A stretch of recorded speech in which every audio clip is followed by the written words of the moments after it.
On May 14, 2025, at Spaceport America, New Mexico, Venus Aerospace made history by successfully flying a rotating detonation rocket engine for the first time.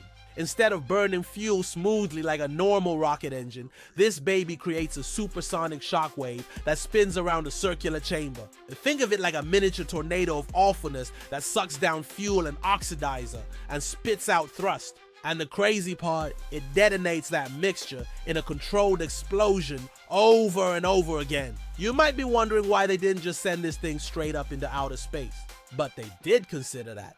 This test was all about proving that this tech works in the atmosphere, where it counts.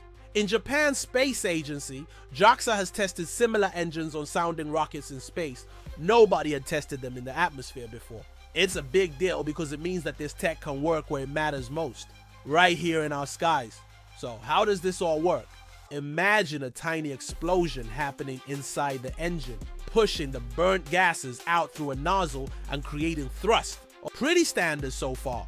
But then the burnt gases come back around and mix with more fuel and oxidizer in a spot called the recirculation zone. Instead of just adding more fuel and keeping things smooth, the RDRE creates a supersonic shockwave that spins around the engine like a turbo. This compresses the air and makes a huge explosion, adding more thrust and speeding things up. And the best part, it keeps doing this over and over again without burning up the engine. And when you combine this with Venus's VDR-2 air-breathing detonation ramjet, you get a hypersonic engine that could one day power planes taking off from regular runways and hitting Mach 4 or higher. But this tech could change everything about hypersonic travel. Now, this engine isn't just about going fast. It's also super efficient. It can use way less fuel than a traditional rocket for the same amount of thrust, and it's a lot lighter too. Plus, it doesn't need a bunch of moving parts, which makes it simpler and cheaper to build. And that's a huge deal for anyone who wants to put a rocket engine in their backyard. This plane could make cross-country flights take less than an hour. That's faster than a speeding bullet and twice the speed of sound. Who doesn't want to zoom across the country in under an hour? You could have lunch in New York and be in LA sipping margaritas on the beach by dinner time.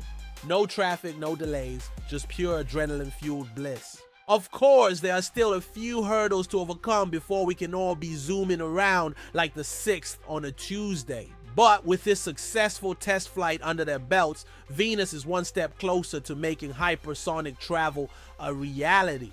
So what does this mean for the future? Well, faster travel, obviously, but also military applications, space access, and a whole new era of propulsion.